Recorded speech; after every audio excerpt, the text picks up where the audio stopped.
हाय दोस्तों, welcome to DFE class. Deepak free education में आपका स्वागत है। और हम अहमदनगर को जो है कि पढ़ने का प्रयास करते हैं। तो हम लोग स्टार्ट करते हैं और आप लोग जो है कि इन चीज़ों को जो है कि देखते रहिएगा। प्लेलिस्ट बना दिया गया है, वहाँ एक एक करके जो है शेड्यूल में लगा दिया गया। सब चीज़ें वहाँ अवेलेबल है, आप लोग उसको देखिए, नोट डाउन करिए और चीज़ों को सीखने का प्रयास करिए। तो हम स्टार्ट करते हैं। अहमदनगर की स्थापना किसने की थी? तो अहमदनगर की जो स्थापना की गई है वह अहमद निजाम शाह प्रथम द्वारा 1490 ईस्वी में की गई थी। ये एक दृश्य दिखाया गया है जिसमें क्या है, ये तारीख़ हुसैनी शाही का जो है चित्र है। 1565 से 1569 के समय का है। भारतीय इतिहास संशोधन मंडल पूना में जो है कि इसको संग्रहित किया गया है। वहाँ जो है कि इसको संग्रहित करके रखा गया है। अगला देखते हैं,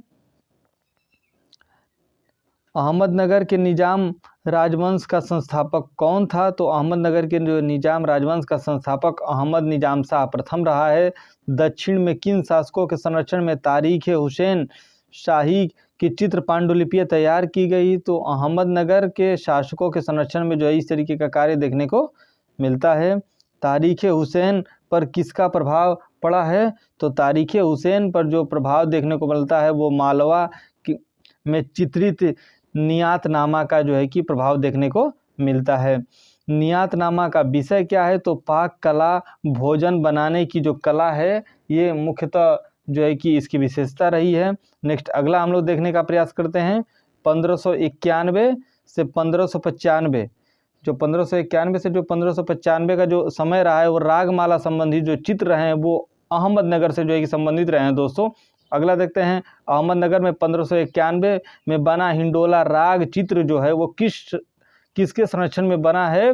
तो बुरहान दूती के संरक्षण में जो है कि इसको बनाया गया था। ये इंपॉर्टेंट है, ये आपका PGT 2016 में आ चुका है, तो इसको आप लोग देख लीजिएगा।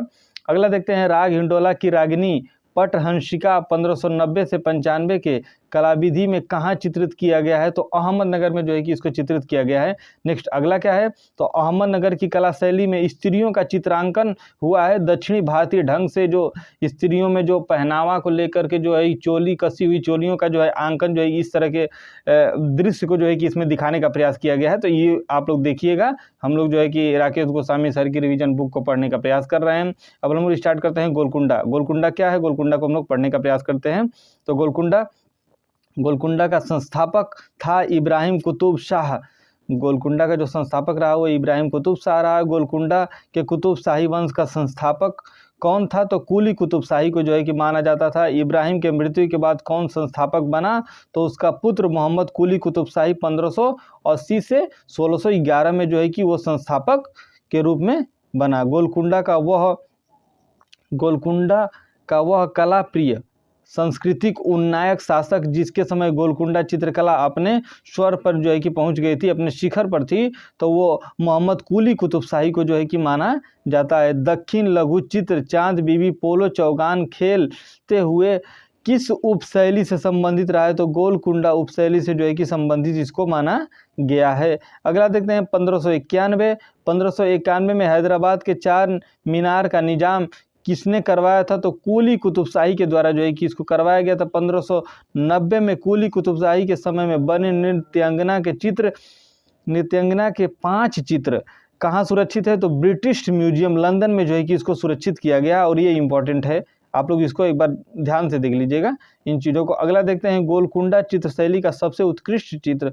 गोलकुंडा चित्रशैली का सबसे जो उत्कृष्ट चित्र है 1605 का मैना व स्त्री कहाँ सुरक्षित है? तो चेस्टर वेटी जो पुस्तकालय रहा है डबलिंग, वो जो कि यहाँ संग्रहित किया गया है मैना और स्त्री का जो है आंकन। अगला देखते हैं, लेडी स्मोकिंग हुक्का फूकती हुई औरतें किस शैली का है? तो ये गोलकुंडा का है। और यहाँ से जो है कि आपका RPSC में एक बार क्वेश्चन आ चुका है, ये सेम टू सेम बिल्कुल कॉपी। तो इसको आप लोग देखिएगा। दक्षिणी उर्दू व हिंदलवी जो आधुनिक उर्दू का आदि रूप है का जन्मदाता माना जाता है, तो मोहम्मद कुली कुतुब शाही को जो है कि माना जाता है। अगला क्या है, गोलकुंडा की पासवान व नृत्यांगनाएं किसके लिए प्रसिद्ध थी? तो सुंदर व कीमती आभूषणों को धारण करने के लिए जो है कि इनको प्रसिद्ध या इनको विख्यात जो है कि माना गया है। अगला क्या है, 1610 से 1620 के मध्य दीवाने हाफिज की सचित्र पोथियां कहाँ तैयार की गई? तो गोलकुंडा में जो है इसको तैयार की गई हैं। गोलकुंडा में कौन सी शैली पल्लवित हुई? तो गोलकुंडा में मुख्यतः दक्षिणी शैली या दक्खन शैली जो है कि पल्लवित हुई। किस समय विश्व का सबसे बड़ा ज्ञात हीरा कोहिनूर हीरा को कहाँ से निकाला गया था? तो गोलकुंडा के खान से ही जो है कि इस कोहिनूर हीरे को निकाला गया था। वर्तमान में कोहिनूर हीरा कहाँ है? तो टावर ऑफ लंदन में है। ये आप लोग देख लीजिएगा। अगला हम लोग स्टार्ट करते हैं हैदराबाद। तो हैदराबाद को पढ़ने का प्रयास करते हैं। इसके जो कि महत्वपूर्ण जो भी टॉपिक रहे हैं इसको हम लोग पढ़ेंगे। तो हैदराबाद शहर की स्थापना किसने की थी? तो मोहम्मद कुली कुतुब शाही के द्वारा जो है कि किया गया था। हैदराबाद में एक 39वां विश्व का सबसे बड़ा जो है कि संग्रहालय जो है कि देखने को मिलता है। और ये एक दृश्य यहाँ जो है दिखाया गया है हैदराबाद नर्तकियों का अंकन, और ये आप लोग देखिएगा। अगला क्या है? किसने अपनी बेगम भागमती को हैदराबाद शहर को उपहार स्वरूप दिया तथा मोहम्मद कुली कुतुब शाह के द्वारा जो है कि इस तरीके का कार्य किया गया, अपनी बेगम को उपहार के स्वरूप में जो है कि हैदराबाद शहर प्रदान किया। किस शहर को निजामों का शहर तथा मोतियों का शहर कहा जाता है? तो वो हैदराबाद को कहा जाता है। हैदराबाद किस नदी के किनारे है? तो मूसी नदी के किनारे जो है कि हैदराबाद स्थित है।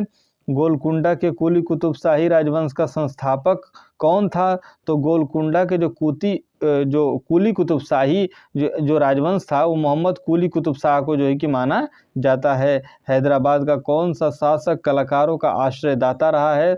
तो अशफ शाह 1724 से 48 का जो समय रहा है वो माना जाता है। किसके शासनकाल में गोलकुंडा में रागमाला के चित्र बनाए गए हैं? तो असफ शाह के द्वारा जो है कि गोलकुंडा में रागमाला के जो है चित्र को बनाने का प्रयास किया गया है। असफ शाह के पश्चात उसका कौन सा बेटा शासक बना जो स्वयं चित्रकार भी था? नादिर जंग जिसे कहा जाता है, नादिर जंग के नाम से जाना जाता है, वो स्वयं भी चित्रकार रहा है। 1793 में तुजुक ए आसफी ग्रंथ का लेखक तथा चित्रण कहाँ हुआ है? तो हैदराबाद में देखने को मिलता है। वेंकटलम किस दरबार का उत्कृष्ट चित्रकार था जिसको 12,000 रुपये वार्षिक आय जहांगीर निजाम ने प्रदान किया? हैदराबाद का ये चित्रकार रहा है जिसे 12,000 रुपये जो है कि एक तनख्वाह एक ओमद के रूप में जो है कि दिया जाता है। हैदराबाद चित्रकला के प्रमुख विषय थे तो दरबारी दृश्य, रनिवास, रानी के रहने का स्थान, रागमाला, चकतई कीड़ा जो खेलने का जो स्थान होता है, दूती द्वारा वधु का मार्गदर्शन करना, इस तरीके का जो है कि यहाँ हैदराबाद के जो चित्र का मुख्यतः विषय रहा है ये आप लोग देखिएगा। हजरत निजामुद्दीन औलिया तथा अमीर खुसरो लघु चित्र को 1750 से 1770 के मध्य कहाँ चित्रित किया गया है? तो हैदराबाद दक्कन शैली में जो है कि इसको चित्रित किया गया है। हैदराबाद चित्रकला में पक्षियों में किसका चित्रण अधिक हुआ है? तो मयूर का अंकन जो है कि सर्वाधिक देखने को मिलता है। मोर का चित्र सबसे ज़्यादा जो है कि बना हुआ है हैदराबाद शैली में। हैदराबाद शैली पर किस चित्रकला शैली का प्रभाव देखने को मिलता है? तो गोलकुंडा, मुगल और स्थानीय जो उनका प्रभाव रहा है खुद का, वो देखने को इस शैली पे जो है कि प्रभाव देखने को मिलता है। पेंटेड हैंगिंग किस क्षेत्र में मिलता है? तो मुसलीपट्टम का ये क्षेत्र रहा है जहाँ मिलता है। मुसलीपट्टम या मछलीपट्टम कहाँ स्थित है? तो आंध्र प्रदेश के कृष्णा जिले में जो है कि यह स्थित है। मुसलीपट्टम मुख्य रूप से प्रसिद्ध रहा है कलमकारी के लिए मुख्य रूप से मुसलीपट्टम को जाना जाता है। मुसलीपट्टम में प्रथम फैक्ट्री स्थापित की गई थी डचों के द्वारा जो है कि मुसलीपट्टम में जो पहली फैक्ट्री स्थापित की गई वो डच के द्वारा जो है कि स्थापित की गई। इसको आप लोग ध्यान दीजिएगा। मुसलीपट्टम नगर के किनारे अंग्रेजों द्वारा स्थापित किया जाने वाला कार्यशाला में अध्यक्ष कौन थे? तो विलियम मैथवर्ड जी को जो है कि माना जाता है। इसी के साथ जो है कि अगला नेक्स्ट डे में हम लोग अध्याय 7 स्टार्ट करेंगे जिसमें पहाड़ी चित्रकला को पढ़ेंगे 1719 से 90 के बीच। तो नेक्स्ट सीरीज देखना ना भूलें। इसी के साथ अपनी बाड़ी को विराम करते हैं और आपका जो छठा जो दक्कन शैली वाला जो पोर्शन रहा वो पूरा राकेश गोस्वामी सर की रिवीजन बुक कम्प्लीटली समाप्त हो गई है। तो आप इसको लास्ट तक देखिए और लाइक करिए।